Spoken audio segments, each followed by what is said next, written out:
Bonjour à tous, nous sommes le mercredi 10 décembre 2025, il est 12h25, midi 25 exactement, vidéo pour le mercredi 17 décembre 2025. Alors, je suis encore désolé pour la voix un petit peu voilée d'hier que vous avez dû entendre.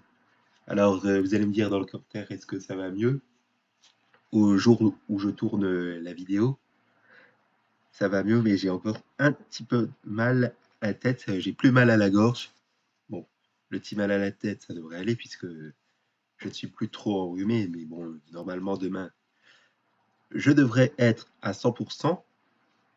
Voilà, donc on va faire la vidéo du Grand Prix Moto de Malaisie de l'an 2000 aujourd'hui, mercredi 10 décembre 2025 pour le mercredi 17 décembre 2025.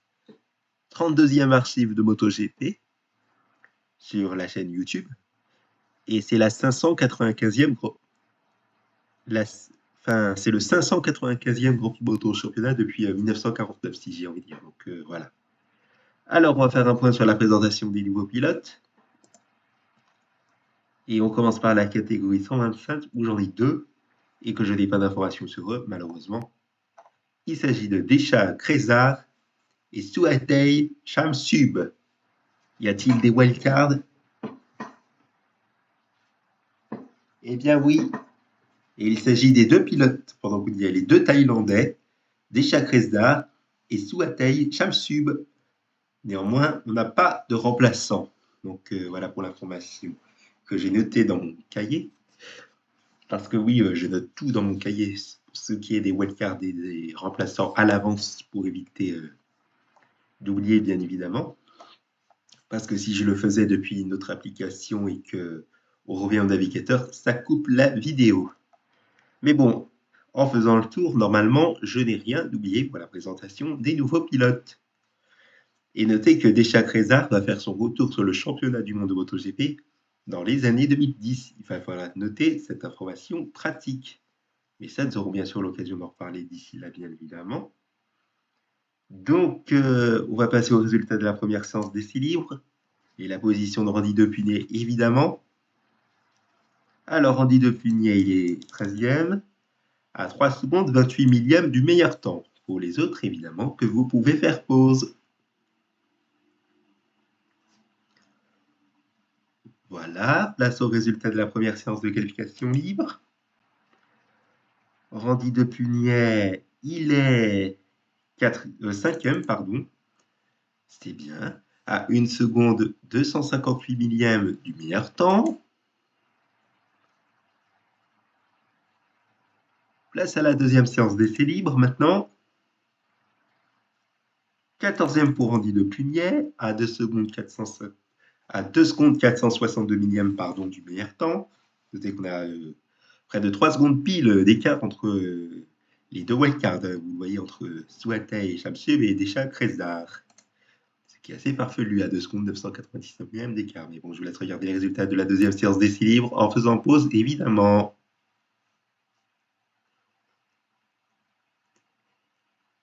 Allez, place à la deuxième séance de qualification libre. Randy Depugné est 13e, à 1 seconde 532 millièmes du meilleur temps.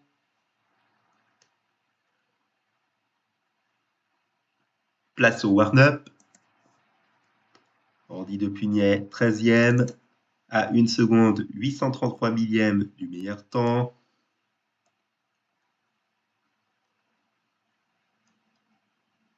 Et on va passer au résultat de la course.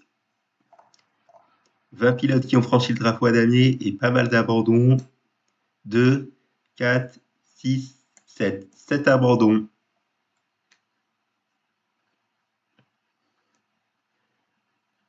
Voilà, si vous avez regardé le nombre des 20 pilotes qui ont franchi le drapeau à damier et les 7 abandons, voici le détail des abandons.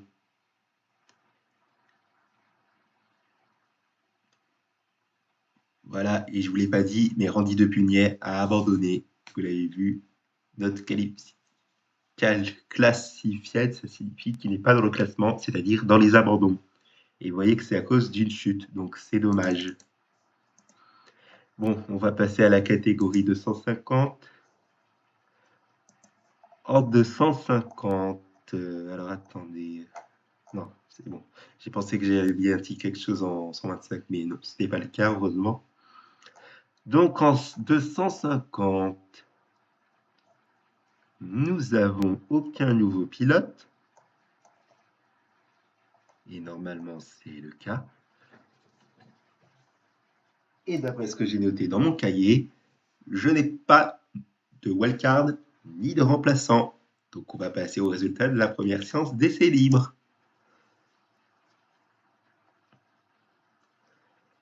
Voilà, on va passer au résultat de la première séance de qualification libre. Deuxième séance d'essai libre maintenant.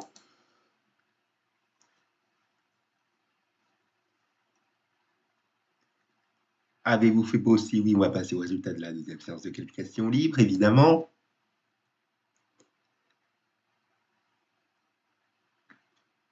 Warm-up.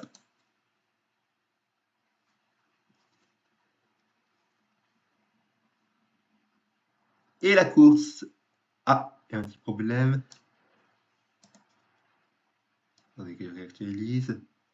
Voilà, je pensais que c'était un petit bug, mais en fait, non. Je ne sais pas pourquoi s'il y avait un petit problème, mais bon, c'est pas grave.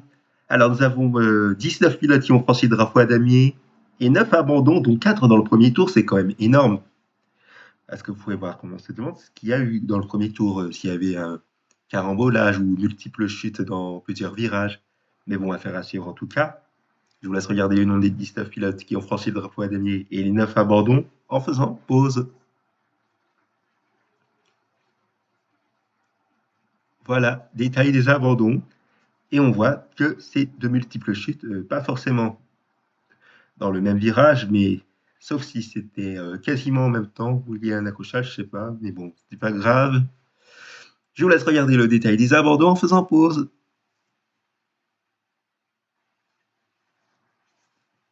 Allez, on termine par la catégorie 500.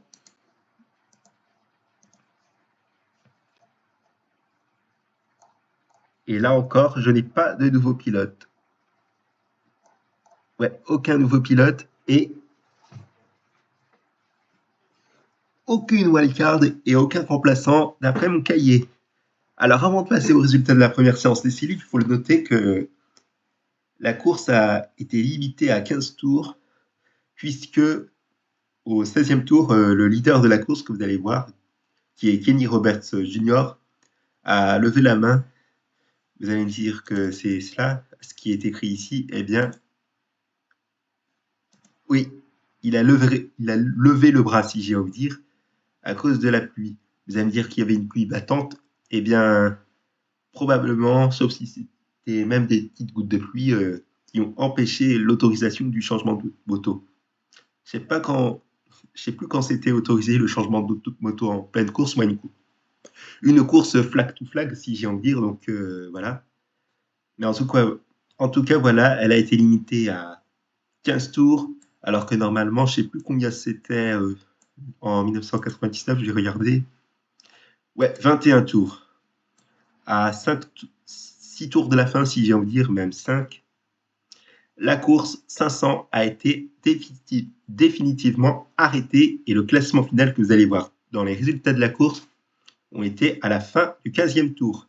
Alors, il faut noter aussi qu'au Grand Prix Moto des Pays-Bas, la course sera en 2 parties. Je pensais que c'était le premier Grand Prix Moto qu'on en ait en parlé. Mais en fait, non, ça sera le Grand Prix Moto d'Espagne de l'an 2000. Donc, veuillez m'excuser pour cette petite erreur. Mais de tout cela, nous aurons bien évidemment l'occasion d'en reparler. Allez, voici les résultats de la première séance d'essai libre et la position de Valentino Rossi, comme je vous dis, qui est la nouveauté que je vous en ai parlé lundi. Et Valentino Rossi, pour cette première séance d'essai libre, il est 8e à 1 seconde 842 millième du meilleur temps. Voilà, si vous avez fait pause, on va passer au résultat de la première séance de qualification libre.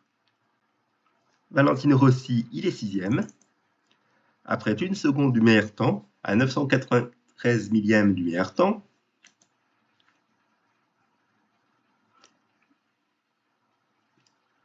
Voilà, là c'est le résultat de la deuxième séance d'essai libre. 6e pour Valentino Rossi, à 976 millièmes lumière-temps.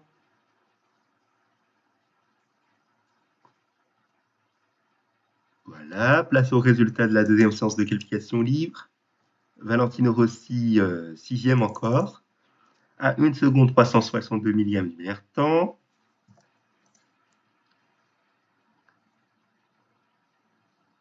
Maintenant, on va passer au warm-up, et Valentino Rossi, il est meilleur temps, en 2 minutes 6, 835 millièmes. Première fois qu'il fait le meilleur temps sur une séance chrono avant la course en catégorie reine.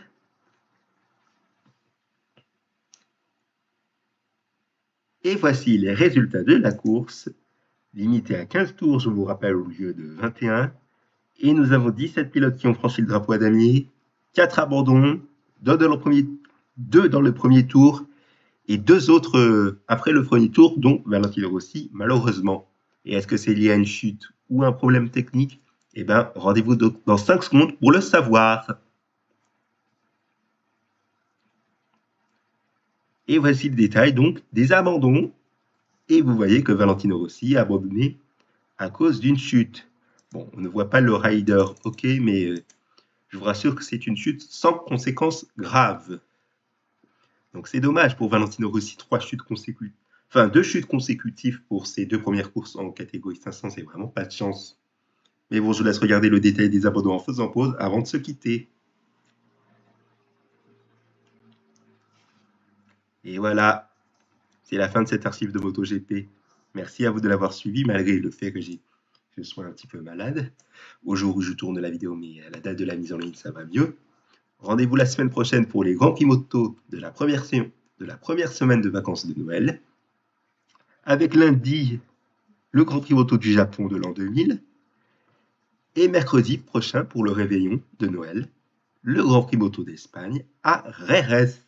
Alors vous allez me dire que ici c'est un deuxième Grand Prix Moto du Japon. Eh bien oui, et ça, on aura l'occasion d'en reparler dans quelques semaines. Allez, merci pour votre attention et passez une excellente journée sur ma chaîne YouTube.